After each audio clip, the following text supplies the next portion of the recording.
Olá pessoal, sejam muito bem-vindos a mais um vídeo da Universidade da Química e hoje nós teremos do nosso segundo Filosoquímica, o quadro mais novo aqui no canal, onde eu trato de alguns assuntos que normalmente em sala de aula são jogados para debaixo do tapete. Hoje eu vou falar de um tema bem interessante. Existem ânions de metais alcalinos? Em primeiro momento a resposta é não. Todos nós aprendemos desde o ensino médio que só existem cátions de metais alcalinos. É até difícil ver o metal alcalino em sua forma metálica. Na maioria das vezes, ou quase em toda a sua totalidade, nós encontraremos esses elementos na sua forma catiônica.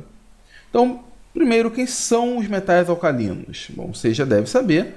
São os elementos da família 1, do grupo 1, ou do antigo grupo 1A, o lítio, o sódio, o potássio, o rubídio, o césio e o frâncio.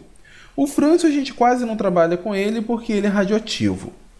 Todos eles apresentam em comum, na sua camada de valência, a configuração Ns1. Apresentam um único elétron na sua camada de valência e é esse elétron que é perdido para formar o cátion monovalente. O lítio mais, o sódio mais, o potássio mais, o rubídio mais, o césio mais e o frâncio mais. E o nome do cátion tem um nome especial, é íon lítio ou cátion lítio, íon sódio ou cátion sódio e assim por diante. Essa é a forma mais comum desses elementos, é verdade. Mas será que não existe a sua forma aniônica? Será que é impossível? Imagina um aluno escrevendo numa prova uma coisa como essas, um Na-, um sódio menos. Se o aluno escreve isso numa prova, se coloca isso no caderno, no mínimo ele mereceria um Kamehameha. Mas será mesmo que não existe o íon sódio menos? É impossível? Bom, vamos ver alguns dados experimentais. Vamos olhar aqui a energia de ionização e comparar com a afinidade eletrônica. Lembra que a energia de ionização é a energia necessária para se retirar um elétron, portanto o processo para formar o cátion. A afinidade eletrônica é a energia envolvida ao se ganhar um elétron, então é um processo para formar o ânion. Então o que nós temos? Lítio, sódio e potássio. A energia de ionização para o lítio é 520,2 kJ por mol. Eu preciso fornecer 520 kJ para retirar um elétron do lítio. Do sódio um pouco menos, porque a atração eletronúcleo é menor, e no potássio menos ainda.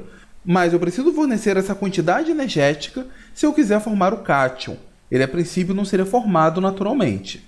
Agora, a afinidade eletrônica, e aí eu estou representando a afinidade eletrônica como sendo o negativo do ΔH de ganho de elétrons. Ou seja, se aqui o valor da afinidade eletrônica é positivo, é porque o ΔH associado é negativo, portanto eu tenho um processo exotérmico.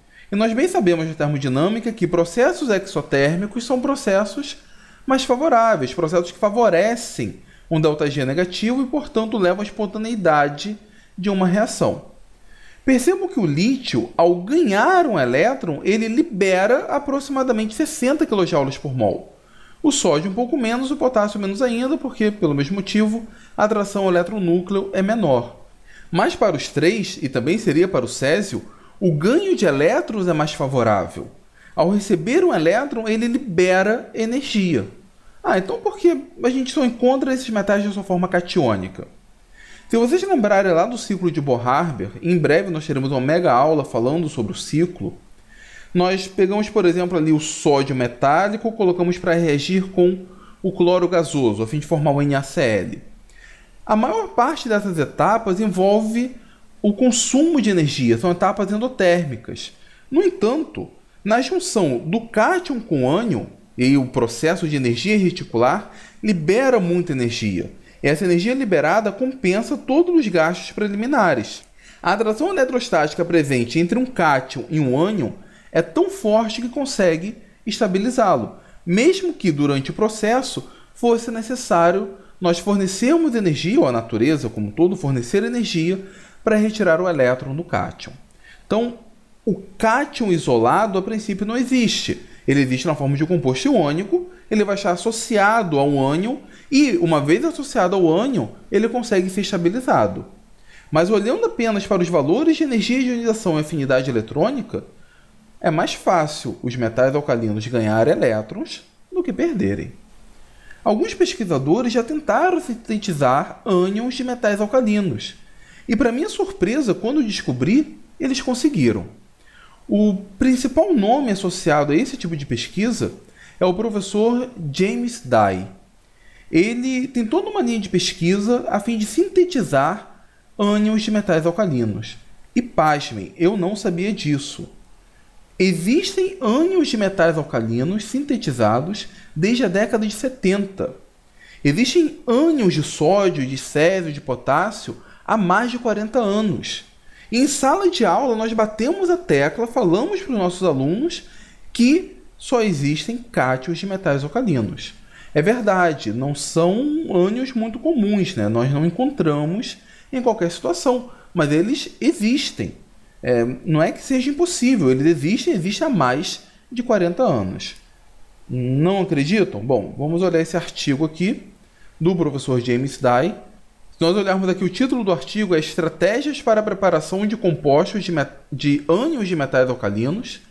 Ele foi publicado em 75, há 40 anos atrás, em uma revista respeitável, The Journal of Physical Chemistry, o jornal da ACS. Aqui ele propõe o mecanismo da formação do ânion. Nota aqui a proposta de mecanismo dele. Percebo que na primeira etapa tem o equilíbrio do metal doando um elétron para o solvente. Esse solvente não é a água. De forma que eu tenho o cátion metálico e o solvente carregado. Só que chega um determinado momento que o solvente fica tão saturado de carga negativa que ele devolve, na verdade, os elétrons para o cátion metálico, formando então um ânion.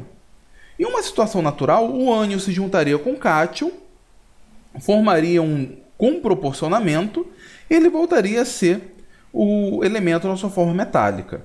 No entanto, o segredo está aqui.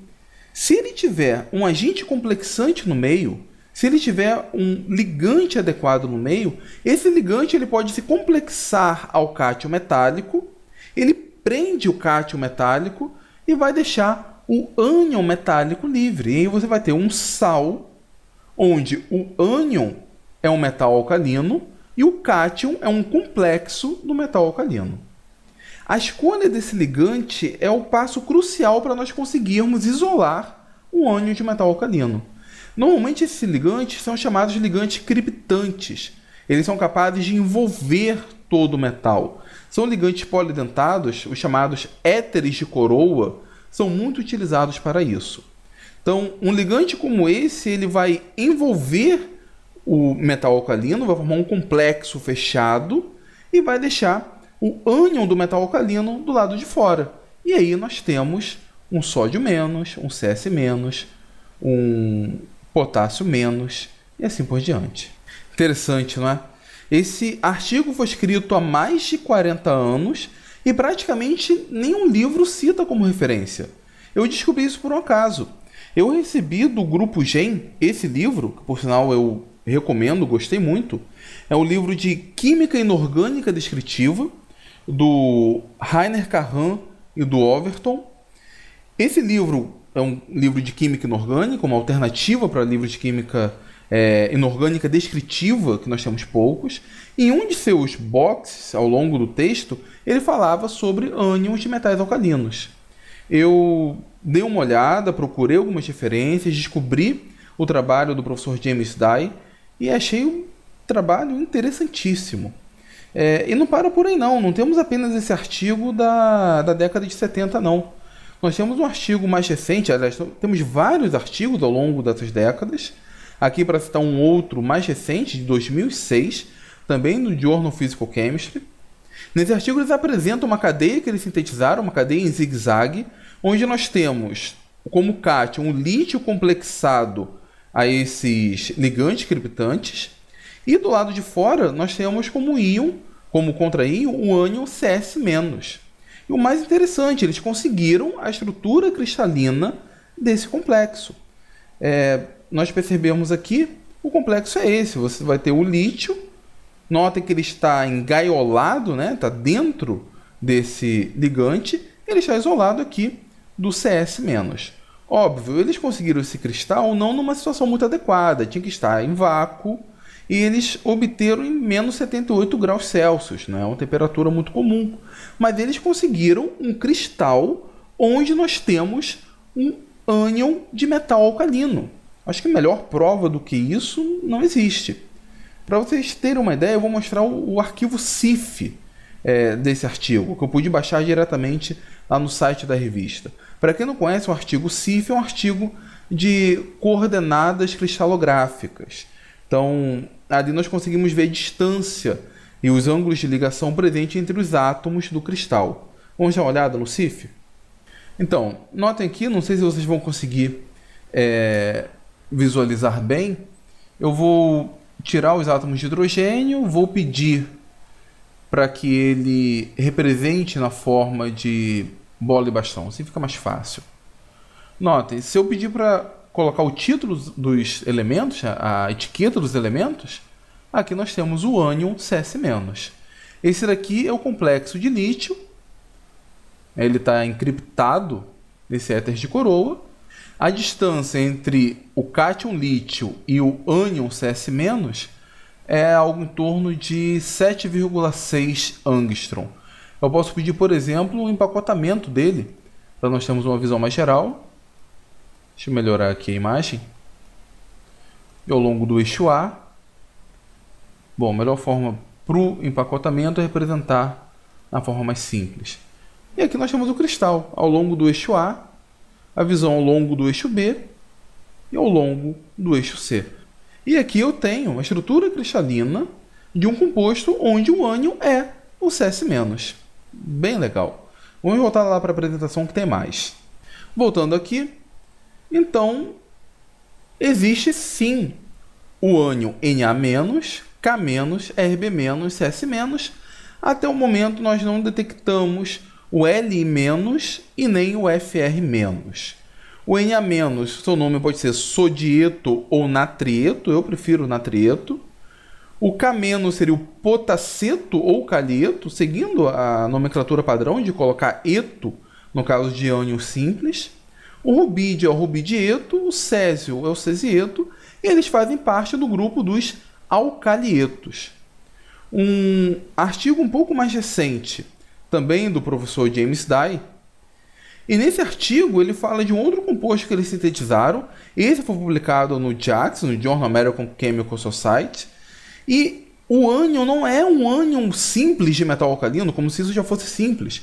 Ele é um ânion duplo, é um dímero, é o Na2 2-. Eu baixei o CIF, eu vou mostrar para vocês. Vamos lá de novo. Notem que o CIF aqui é um pouco mais complexo, né? Eu vou pedir para desaparecer com os átomos de hidrogênio, colocar na representação de bola e bastão. De novo, eu tenho o ânion, ou melhor, o cátion encriptado. Nesse caso aqui é o lítio mais. E notem essas duas esferas roxas, que na verdade são os ânions de sódio. A distância entre eles é relativamente grande. Se eu pedir aqui a distância, vamos ver aqui, aproximar. A distância entre eles fica em torno de 4,17 angstrom. É uma distância grande para considerarmos uma ligação. No entanto, eles fizeram alguns cálculos baseados no formalismo da mecânica quântica para tentar prever qual seria a distância adequada caso existisse um ânion sódio com outro ânion sódio. Existisse uma ligação entre eles e uma carga negativa sobre cada sódio. Vamos ver o resultado? Olhem aqui. Essa aqui é uma curva de energia potencial onde eles comparam a energia com a distância de separação entre os ânions. O mínimo dessa curva de energia, portanto, o que seria considerado como uma ligação, fica em 3,92 angstrom. O observado experimentalmente é 4,17. É algo bem próximo, então eles atribuem sim a possibilidade de uma ligação Na-Na-. Fantástico isso. E depois a gente diz que esses ânions não existem. Na verdade, eles existem sim. Não são comuns, mas existem. Existem e estão comprovados em artigos de importância mundial, artigos considerados de grande relevância na divulgação de química. Bom, o que eu gostaria de deixar claro com esse Filosoquímica? É óbvio que nós não encontramos esses ânions em qualquer situação. E aí, a maioria das vezes onde formos citar um metal alcalino, ele vai estar na sua forma catiônica. Se um aluno colocar na prova o Na-, provavelmente ele vai estar errado. Só que ele vai estar errado não é porque o Na- não existe. Isso não é um absurdo. O absurdo vai estar dentro do contexto. E o que é interessante disso? Nós, como professores, nós temos várias obrigações para com os nossos alunos. Não é apenas ensinar química. Dentre elas, nós temos que ajudar os nossos alunos a terem a mente aberta. A ciência, na verdade, existe para isso. Não só a ciência, a filosofia. Tem toda a questão do questionamento das coisas. Nada é fechado. E se eu em sala de aula bato o martelo e falo que só existe cátions de metal alcalino, eu estou fechando a mente do aluno. E isso não é bom. Isso não ajuda na evolução do conhecimento científico. E por que a gente fala que só existe cátion de metal alcalino? Porque muitas vezes a gente não faz pesquisa bibliográfica como deveria. A pesquisa bibliográfica, a evolução do conhecimento, não está presente apenas nos livros. Os artigos são materiais novos, materiais atuais, que trazem muitas coisas boas. Talvez daqui a alguns anos, o trabalho do professor James Dye, quer dizer, agora já deve ter em alguns livros, mas daqui a alguns anos o trabalho dele seja mais sedimentado nos livros textos normais. Um exemplo, esse livro de Química Inorgânica Descritiva cita o trabalho dele. No entanto, se a gente esperar apenas aquilo que sai nos livros, nós não vamos acompanhar o desenvolvimento científico. E essa é uma aptidão, essa é uma atribuição, uma característica que seria muito bom nós desenvolvermos nos nossos alunos, principalmente na universidade, mas começando no ensino médio. Quando o aluno vê que um professor pesquisa, que um professor está atualizado, que ele vê o que sai de novo na literatura, ele vai se sentir motivado a fazer o mesmo. Agora, se eu estiver parado no tempo, não fizer pesquisa bibliográfica, simplesmente me contentar com o beabá, bom, a ciência evolui. A cada ano nós temos coisas novas. Então é necessário que nós, professores, que temos a função de ensinar esse tipo de coisa para os nossos alunos, que venhamos também a fazer a nossa parte, que venhamos a nos atualizar, a fazer as nossas pesquisas bibliográficas. De novo, isso é fundamental quando nós somos professores universitários, mas isso também seria um dever de um professor de ensino médio. É verdade que a situação é difícil, na maioria das vezes nós não temos tempo, muitas vezes nossos alunos não estão interessados, mas eu acho que cabe a nós professores fazermos isso, dedicarmos tempo para o nosso próprio crescimento, para o nosso próprio progresso científico e passarmos isso para os nossos alunos. E aí, pessoal, gostaram do assunto? Acharam legal a existência de ânions de metais alcalinos? Lá no meu site, no www.universidadedaquimica.com.br, eu escrevi um artigo falando exatamente sobre esse tópico. Eu tive um retorno muito bom. Quando publiquei no Facebook, os meus colegas participaram, comentaram. Foi bem bacana. Eu recomendo que vocês deem uma olhada lá e compartilhe tanto esse vídeo, caso tenham gostado, quanto o artigo. Compartilhe com seus alunos, compartilhe com seus professores e vamos fazer avançar esse pensamento.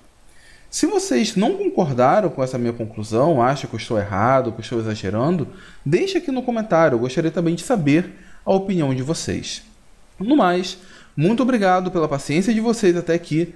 Curtam o vídeo, compartilhem, se inscrevam no canal se você não for inscrito. Toda semana nós temos vídeos novos aqui na Universidade da Química, vídeos como esses, aulas de química, orientação acadêmica.